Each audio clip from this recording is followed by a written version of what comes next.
Morning, everyone. It's what is it? It's Friday, the May the 10th here in the Philippines, and walking over to San Fernando as I usually do. Thought I'd getting close to my 15th month anniversary here in the Philippines, so I thought that's what this video would be about, some thoughts and different things that I think are important or discovered since being here 15 months. So one of the things, which talk about a lot because it's very important, is money. Come with something you're comfortable with. I think can't go, the more the merrier. You can live on about any budget that you want here. It's kind of like going out to eat. You can go out to eat and get pizza and ice cream and coffee and soda pop and spend 1,500 pesos or something, 1,000 pesos. Or you could go out and you get a rice and some bony fish, we'll call it, and spend 75 pesos or something. So it's really how you want to live and stuff. So be prepared for that. Another thing, people come over and there's a resort. I don't know if you can see it very well. I'll zoom in on it. It's kind of hard to see. Their flags are flying, but they started a resort over here this past year. And people come over and they, think, many people come over and they, the first thing they think, well, I'm going to start some sort of business here, which, is in itself, it's a great idea. But the reality of it here in the Philippines, I would say, 75% are unsuccessful or fail. And a couple stories to go with that, at least one. I talked to a British man. He has a resort here locally. And he says, many years he just, breaks even, and he's not really worried about the money. He has a substantial savings and he just enjoys the lifestyle. And I think that's what commonly happens, because the profit margins are, can be very low. And I know there's always somebody, I've so-and-so started something and they're doing really well. Well, that's the minority. And then my experiences here in the province, I live in Barotac, Viejo, Iloilo, and I lived in a couple barangays now, San Fernando and Santo Tomas. So that's another thing. So don't be, so quick to think you're going to start a business or do this or that, or you're going to come over here and live on $250 a month or something, and I'm going to get, I'm going to live the American lifestyle or something. You can't even really do that in America, though.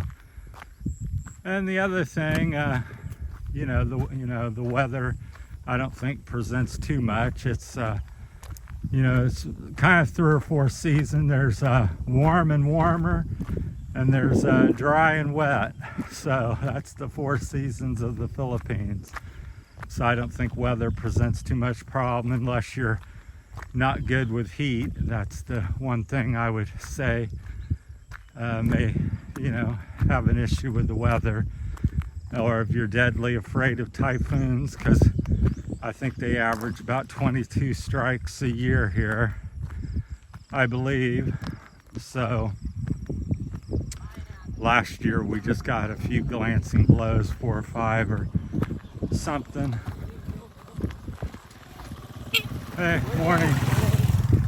And but I would say every 5 or 10 years you're probably likely to get hit with something substantial, which could be anything from wiping your house out to just some minor damage. I think the last one, it was 9 or 15 years ago, that hit this area that was quite devastating, if I got my information correct. So Yeah, back there, that blue tarp, that's where the resort is, and you can kind of see it's under disrepair already, and it's not even 6 months old, so it's not, to me, I don't know for sure. I'm just guessing that it's not, you know, doing well or profitable. Otherwise, I don't think I've seen people there, and you know, it seems to be in a state of disrepair. So somebody though thought that's going to be a great business, and sunk quite a bit of money. They used a lot of native things there, but building material, but it still costs time and energy. So that's a very good example of business gone wrong, possibly. So hopefully I'm not speaking incorrectly there. So then the other big thing that I can't stress enough is, you know, if you're a person that's you're from the, you know, like I come from America, you stick with that because that's what I know. You come here and you know, I'm going to get on the internet today, I'm going to do this, go to the store, go to the bank. Well, most of the time here, especially in the province, that just doesn't happen. You get up, brownout where I lived in America, maybe 2 to 4 times a year. Here you can have that in a week potentially, certainly every month. You know, internet disruptions. You can have fiber optic cable, which is what I got, but I mean every month that was getting cut by somebody. Usually a street crew or something doing electric would accidentally cut it. But so even your internet can be out for a day, 2 or 3 days at a time for various reasons.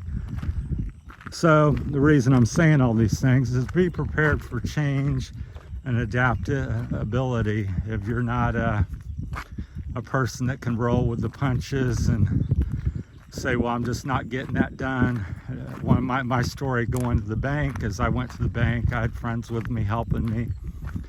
I think it's the land bank here, one of the bigger banks up in Barotac, Viejo, and thought, you know, I'll open up an account.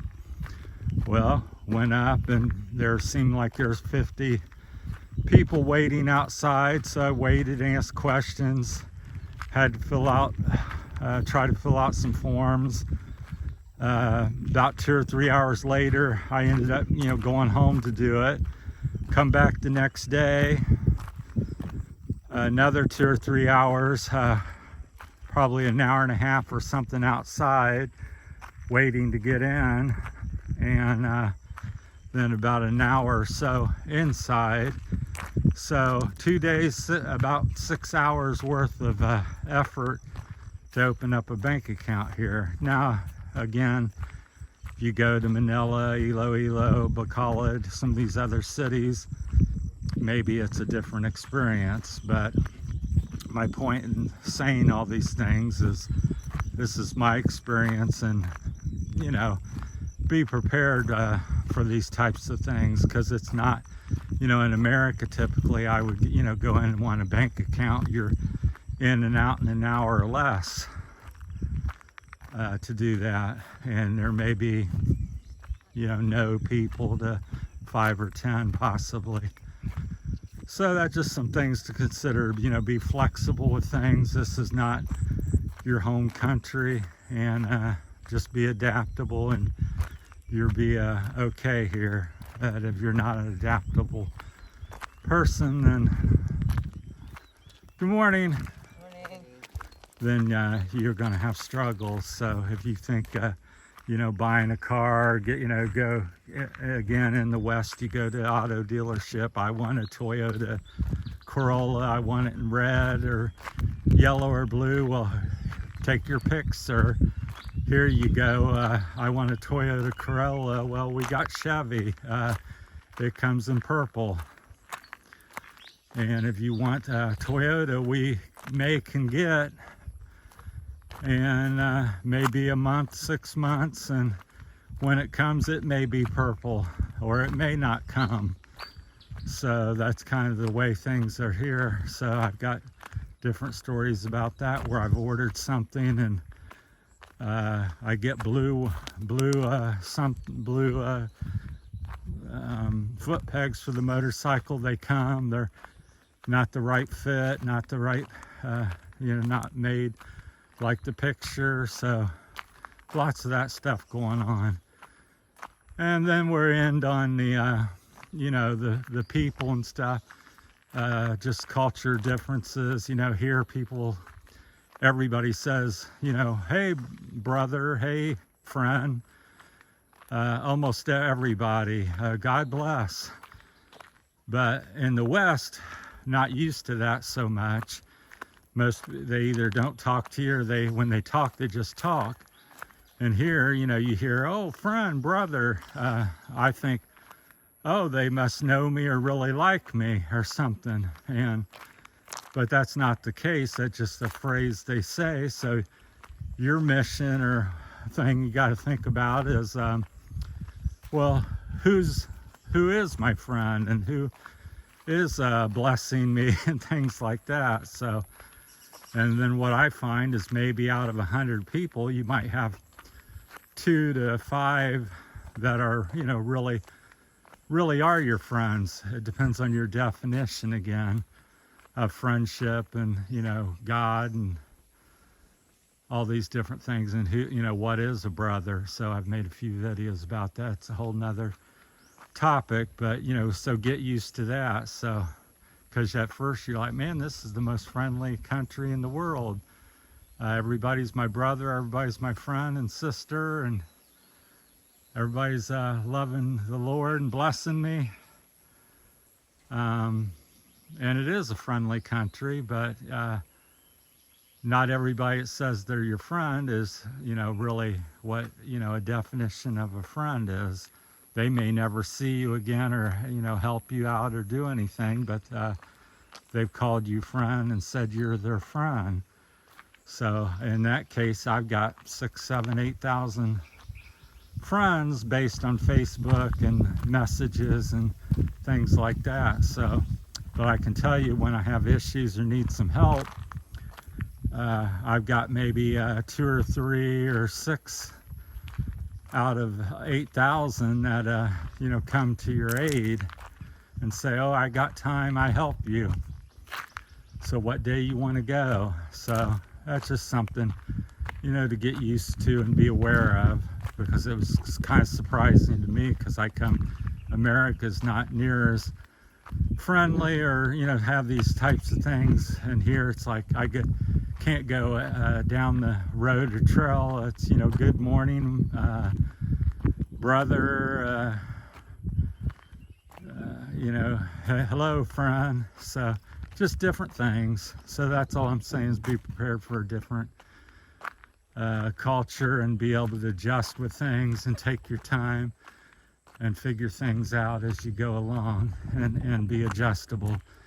And that's the period of where I'm at, because I had, coming from the West, I had everything figured out. I'm, got a house, got some money, got a wife, got stepchildren. It's gonna be great. I got the plan, and this is it. And within about 3 months, well, that plan out the window, and I've made making the adjustment to another plan. So, and if you can do that, then I think you'll do well and be happy in the Philippines. If you can't, and you're fixed on stuff and get upset about every little thing that doesn't go right, and you went all day and all you did was get groceries.